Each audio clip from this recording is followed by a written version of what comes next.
Hey everybody, Jesus loves you. My name is Cody, and you are watching the Friday episode of the Christian news show thing that I do. You just learn like 3 things in 5 seconds. Truth! And our first story of the day is about Gangsta Jesus.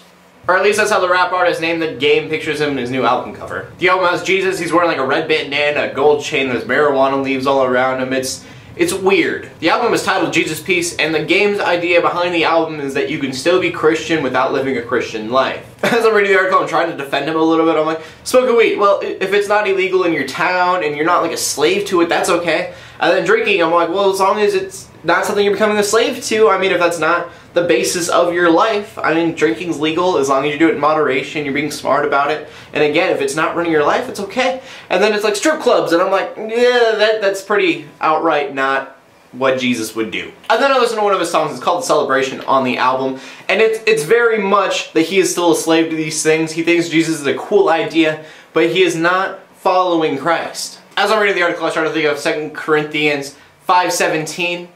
If anyone is in Jesus Christ, he is a new creation.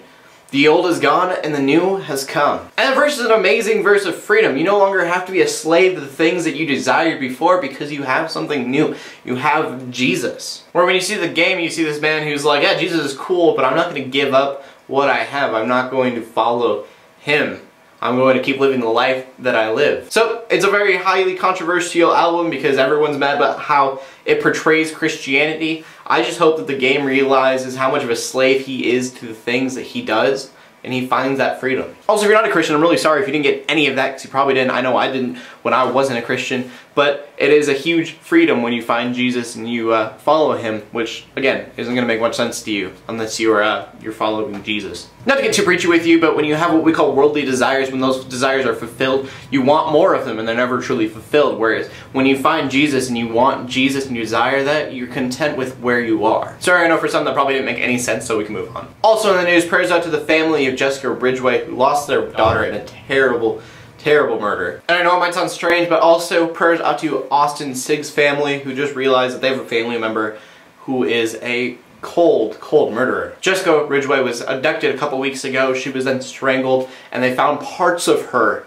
in the park, and then they found the rest under Sigg's house. It happened here in Colorado. I live probably 20 minutes away from where all this happened, so close to home for me. Just prayers out to the families. Also, LSU is in the news today, and from the waist up, the fans of the team were wearing body makeup. It was yellow with purple, and they had a purple cross on their chest. They then used the picture on a promotional email, but they took the picture and when they edited it, they edited out the cross. Then the internet went to Facebook and told them they were wrong for doing so until they apologized for it. The school saying, you know, we're sorry, we don't mean any offense by doing that. We were hoping to avoid offending people by doing it, and we probably should have just used a different picture. After doing so, they then removed the picture. And the question that has to be asked is, who lost their freedom of speech in this? Because the internet took to it and they said that the students lost their freedom of speech because they edited out that cross, but the school should be able to use the picture in any way they want to. I mean, it's their picture. So that's my question of the day. Who lost their freedom of speech in this instance? And our final story of the day about U.S. missionaries, because it seems that foreign countries are starting to get really uncomfortable about it. According to U.S. officials, many countries are stating their worry about the missionaries and the fact that they might be converting their country's people. See, some countries, they have freedom of religion, but it's not really freedom of religion the way we think about it. It's in the fact that you can believe what you want, but you're not allowed to convert anybody else. And there's a lot of missionaries that'll go overseas to these countries and they'll do humanitarian services, building houses, feeding the poor, helping the sick, things like that. And there's people who aren't going to agree with me on this, but it really sucks for people who are Christian, who actually believe in Christian beliefs. I mean, yeah, as Christians, we do have love your neighbor and help people out as much as possible stuff going on, but we also believe in heaven and hell. We believe that Jesus died on a cross, gave us this gift where we can worship God if we would like to, and if we don't, we get hell. If we don't want anything to do with God, He's going to give us that choice. That being said, there are Christians out there who really love people. We really don't want to see them go to hell because we truly believe in that dark place. So yeah, it kind of sucks because if U.S. officials are bringing up these statements, then it probably means that foreign countries are willing to take action against it. And just on a huge side note, I think it'd be really awesome if any of you see a fire or brimstone type preacher out on the street,